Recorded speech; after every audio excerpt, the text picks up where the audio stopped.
tutaramenya ikintu na kimwe kuri Yesu, hari ikintu cyari mu mitima yacu twaramukunda. Kumukorera n'umuriro kandi atabintu byinshi cyane uramenya kuri Bibiri ivyo ivyita urukundo. Imana utiyumvira igihembo na kimwe, utiyumvira merci y'umuntu n'umwe. Ikibazo si n'abantu, ikibazo ni wewe nyene. Hinduka wewe nyene hejuru ubikemura indani. Urabiza tuyu muzi nawe uranduye, igiti ntikizosubira kunaka ugira uza aho nyene. Umvise Imana.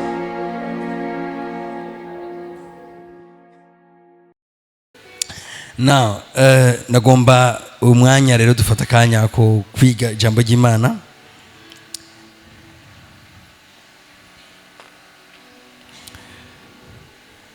Uberutse dimanche twasomye he?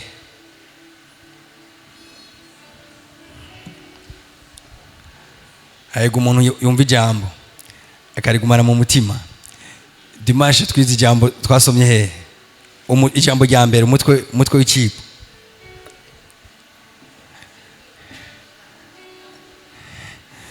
Ndumva muriko muravuga mugabo kubera ntahaguruka ijumwe ngo abivuge, reka ndahasome. Icete cya mbere Petero yanditse igice cya 5 umurongo w'8. Twese tuvuga ati icete cya mbere Petero yanditse igice cya 5 umurongo w'8. Mu cigwa cyose hariho verse nyamukuru kuye gusigarana kabisa. Nk'iyi verse ni kuye gutakara, kuye kuyigumana muri wewe.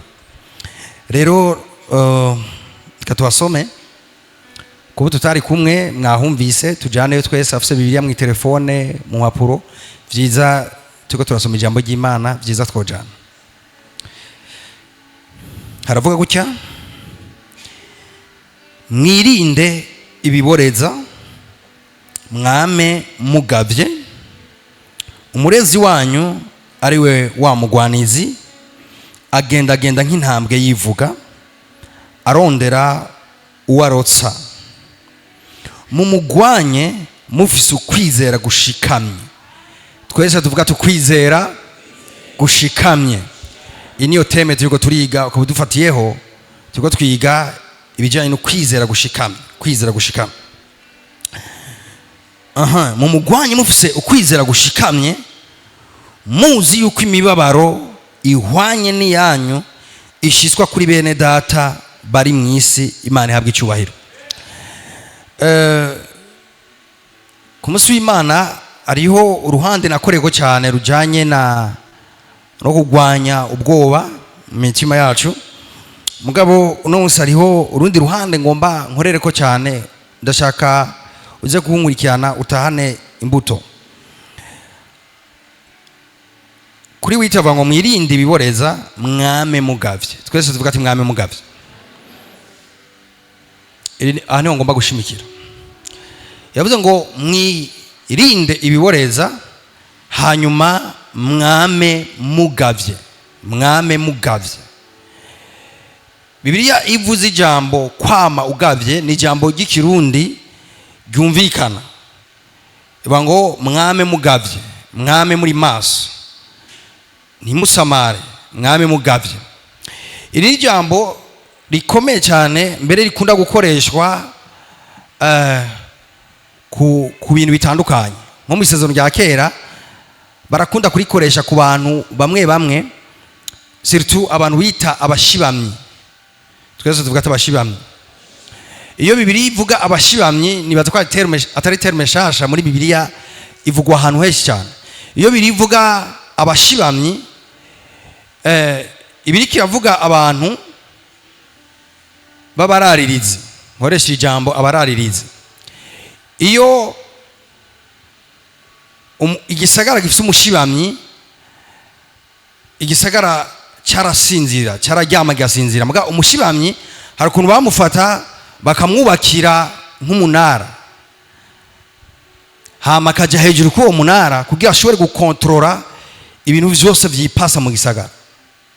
Uwo muntu bashize hejuru y'abandi gutyo kugira abone umwasi kandi amubonere kure, uwo niwe yitwa umushibamyi.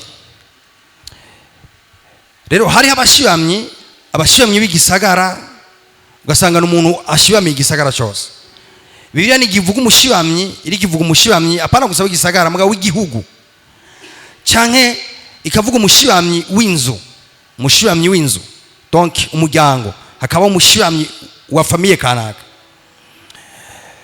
Rero mwese muca mwumva igikorwa cy'umushibamyi nukwama agavye mu gishingo cy'abandi, nukwama kangutse areretse umwasi kugira ngo akangurire igisagara ko umwasi ari ku irembo, umwasi aje gutera igisagara. Ngiki gikorwa cy'umushibamyi. Ubundi karite bashaka mu mushibamyi, ikintu gikomeye cyane baba bakene mu mushibamyi burya ni kwaro kugwana, si kugwana. Ni batora abahinga mu bijyanye no kugwana. Umuhinga mu bijyanye no kugwana yarashobora kuba aryamye, mugabo ikintu cy'agaciro bashaka ku mushibamyi yari umuntu aguma maso adatwagwa n'itiro vuba. Umushibamyi bamushize ngati rarira igisagara, ntibamubwiye ati genda ugwane n'abasi b'igisagara. Bamushize ngati tubonere abasi bakiri kure, hama uca ukangura igisagara tugwanye umwasi turi hamwe. Mu yandi majambo, umushibamyi ikintu cy'agaciro baba bamukeneye ko ni kwari kugwana, si kumenya kugwana, ahubwo ni ukuguma uri maso ukangutse. Rero muri iyi verse duhejeje gusoma akajambo ngomba kudusurinya naka ava ngo mwirinde ibiboreza mwame mugavye. Mu yandi majambo ikintu bakeneye ku mushibamyi ni ukwamagavye, ni ukwamakangutse. Ntakwiye kuba ari umuntu yisinzirirako, ntakwiye kuba ari umuntu atwagwa, ntakwiye kuba ari umuntu w'imboregwa. Bibiliya yivuze ngo mwirinde ibiboreza mwame mugavye. Kubera iki? Ibiboreza bishobora gutuma umuntu ataguma ari maso akangutse kugira ngo ateramire igisagara cyangwa ateramire umuryango cyangwa ateramire igihugu. Alors bano Imana kuri aka kajambo ariko bavuga ngo mwame mugavye, nago ndabwire ko burya ikintu cy'agaciro gikomeye cyane. Oh my God, sinzi ko no cyayo, reka cyayo tujane hariya muri Yesaya 21 usomere ku murongo wa 6 uje usomere n'umurongo wa 11.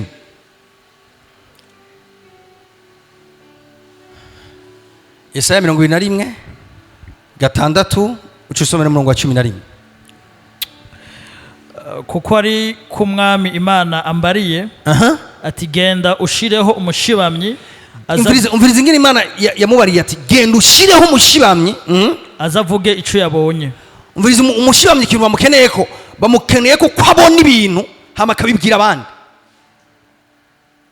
Burya iyi niyo karite y'umushibamyi.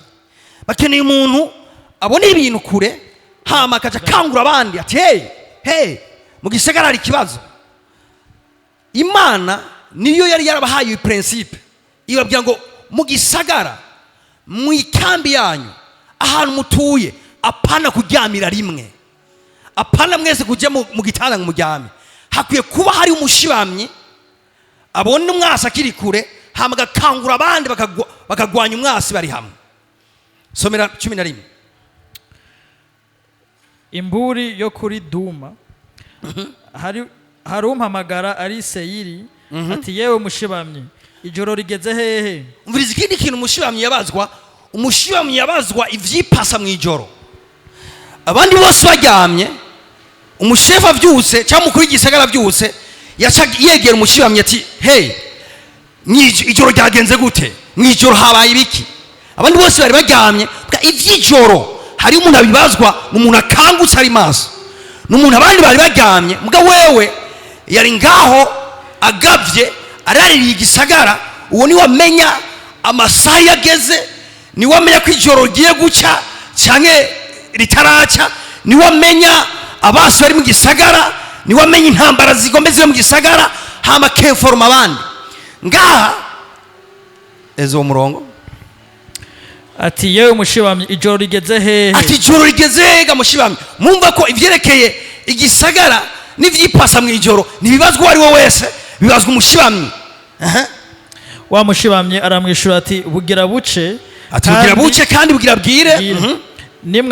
bugira buce kandi bwongere bwire, nimwagomba kubaza mubaze, muhindukire muze. Haleluya. Vuga ati ndi umushibamyi. Aro bari Imana gonda babwire ko n'ibintu vyipasa mu muryango iwanyu. Iburya ntibibaza ngo Imana ibibaza abantu bose. Umuryango wose ukwiye kuba ufite umushibamyi kanaka abazwi ibyerekeye umuryango. Igisagara gikwiye kuba gifite umushibamyi abazwi ibijyanye n'icyo gisagara. Praise God. Company ikwiye kuba ifite umushibamyi abazwi ibijyanye n'iyo company. Ishengero rikwiye kuba rifite abashibamyi babazwa ibijyanye n'iryo shengero, kuko apare ko haza umwasi ku bintu byose, haba igisagara, haba igihugu, haba ishengero, hariho n'amasezo atamenywa n'abantu bose, amenywa n'umushibamyi akeforma abandi akabwira ati hey, tugira twinjiye muri sezo imeze gutya, get ready, get ready. Praise God. Reka mbere ndabizane ku buzima bwacu cyane. Hari uruhande rw'igisagara n'ibindi bintu byose bikeneye umushibamyi, ubuzima bwawe bwonyine burakeneye umushibamyi. Praise God. Reka mbere uno munsi niho ngomba guhagarara, wewe urakeneye umushibamyi, kandi umushibamyi mwiza w'ubuzima bwawe ni wowe nyene. Nimba ufite ibyo ukora birakeneye uwishibamira. Nimba ufite umuryango wawe urakeneye uwishibamira. Aro ibaza ikibazo, mbega umuryango wanjye ushibamiwe nande? Mbega ibikorwa byanjye ariko ndakora ninde bishibamiye, ninde bibereye maso? Umviza biringere yavuze ngo mwindi biboreza mwame mugavye. Agakiza kawe ninde gashibamiye, ninde hagarariye ibyo uri kurakora? Ingabire zawe zirakeneye umuntu azishibamira. Ibintu byose uri kurakora birakeneye umuntu aguma ari maso, aguma akangutse, amenye ibihe, amenye igitero giteye umuryango, amenye igitero giteye igihugu, amenye igitero giteye igisagara. Kamenya ati hey, kandi bani Imana igomba gutanga ama information ni yaba ariyo bose, iyo abantu bakangutse, iyo abantu bari maso, iyo abantu bavuga ati Seigneur, je ndiko ndaveya kubw'umuryango, ndi maso kubw'iki kintu. Haleluya. Vuga ati ubuzima bwanje ndabushibamiye, ubuzima bwanje ndabuteramiye. Ukwiye kuba umuntu avuga ati hey, nimba uri umumama muri hano hantu ukaba ukijijwe, abana bakaba badakijijwe, papa cyangwa umugabo wawe akaba adakijijwe, ukwiye kuba maso y'umuryango wawe. Ukaba uri umupapa uri hano hantu, niwemeye ko abana bashibamira umuryango wawe, wowe uri umupapa ufite autorite, shibamira umuryango wawe. Praise God. Vuga ati ndi maso. Kaze talabaya.